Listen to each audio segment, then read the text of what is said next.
That's because the lives of the millionaires that make up Congress happens to be 47% of Congress. Both parties, both houses, 47% are millionaires. I don't fault them for that. That's a good thing. They've been successful. They're living the American dream. I'm happy for that. But at the same time, is that the life that you and I lead? When they make a decision, like delaying the sequester, and decisions on balancing the budget, and when they delay that, does that affect them the same way that it's affecting us? Not exactly. And they don't feel the pressure to make sure that they're going to get it right. We need to correct that. Now, I've said a lot of things about what's wrong, a bunch of issues that we all know about. Let me address something else. How do I fix them? What is the objective that I believe in, besides being connected to the constituents and speaking with them, making sure that we are actually targeting your goals, your objectives as a community? Well, it's easy. We actually get on the floor of Congress and we actually talk about the issues that matter, the issues that you have. To get on the floor of Congress and say, this is an issue my constituents want to talk about. This is an issue we need to make a law about. This is where we need to take action. I'll give you a great example. I would love to go onto the floor of Congress and have a conversation. We need to balance the budget. That is our requirement. It is not a choice. It's an obligation that we have from Congress to the people to manage the nation's money better. So, because we have this obligation, we also will create legislation to back it up. Real simple. If we miss the budget, it takes out Congress's paycheck. The last budget we just had, we were short by $1.1 trillion. We were off by about 47%. Let's pass the law that says, you know what? Next year, Congress loses 47% of its pay. Take that money, put it into the IRS, pay back the debt. Now, is that going to make a huge dent? No. Is it symbolic? Absolutely. But more importantly, it's action. They are going to feel the consequences just as we feel the consequences. If they cannot balance the budget, they will feel the consequence of that in their pocket to their livelihood. Now, someone may say, well, you can never pass that. Why not? If I get on the floor of Congress, I ask them that. Tell me, what constituent is going to say, no, my congressman deserves to make 5 times more money than the average person in their district, and they should not lose their money even though they're not doing their job? I don't know anyone who will say that. And I don't see a single representative of Congress who would actually be able to stand in front of their constituents with a straight face and say to them, no, I can't vote for that because that's a horrible idea.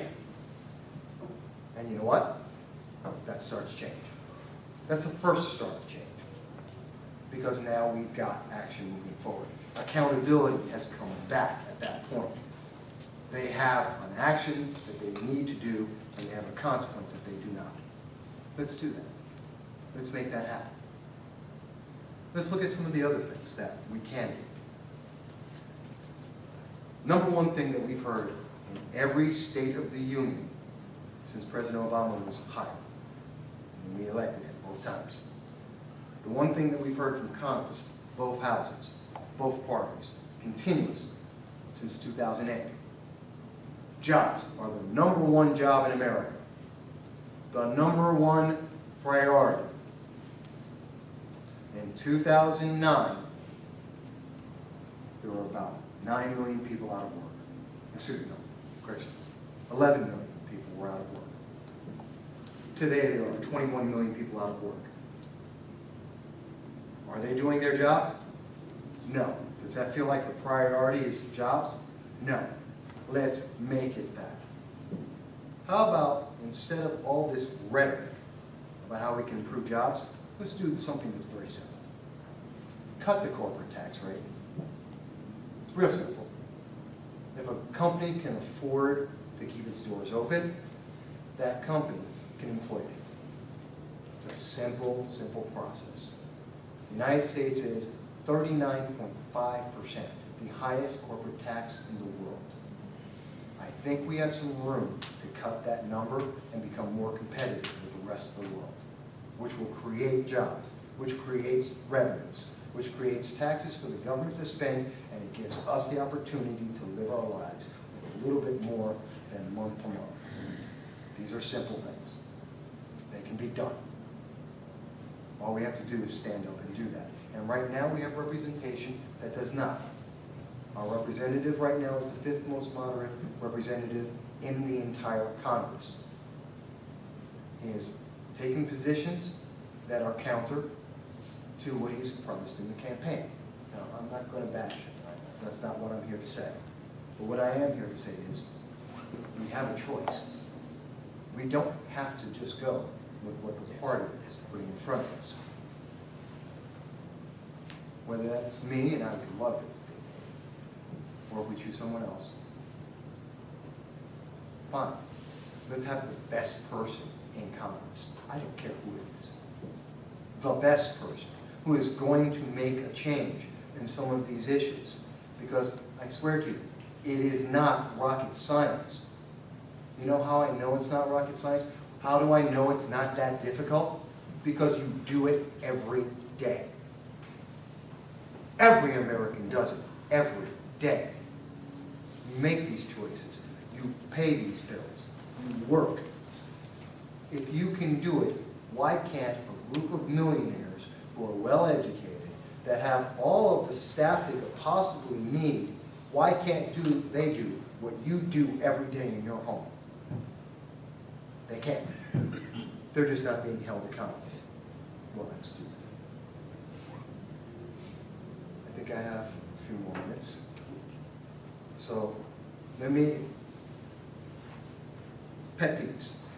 Two pet peeves that I want to address. And then I'll open up to questions that you may have. Gun control, drones. Big subjects, big issues.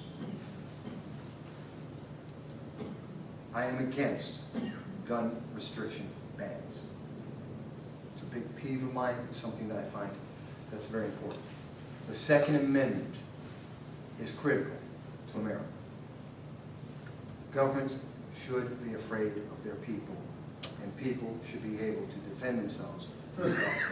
That was the goal and the purpose of the Second Amendment.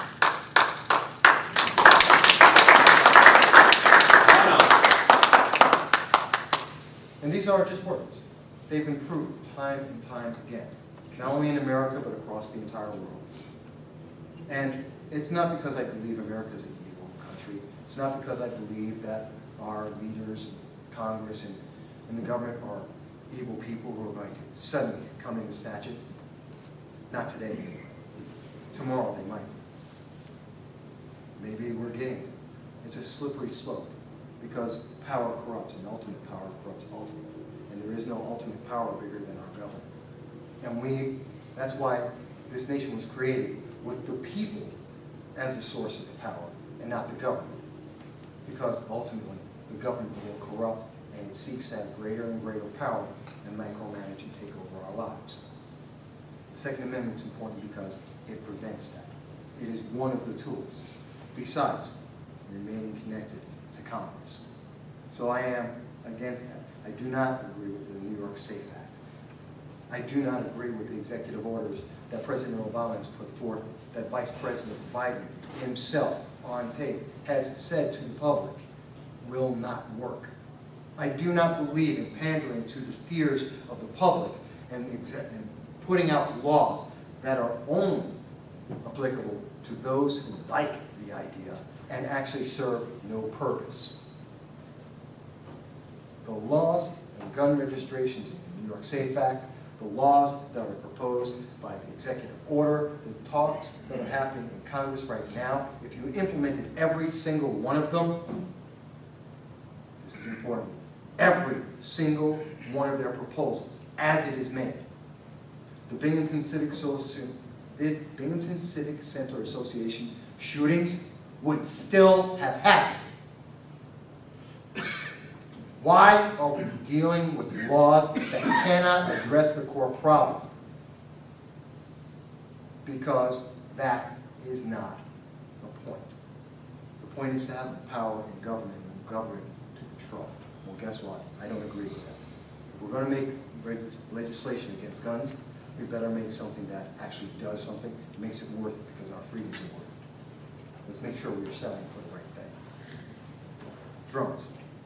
I have a big problem with drones, and I wanted to address that. I know it's an issue a lot of people have been talking about. By the way, I'm bringing these up because as I'm going around the entire district, these are some of the issues people are bringing up to me.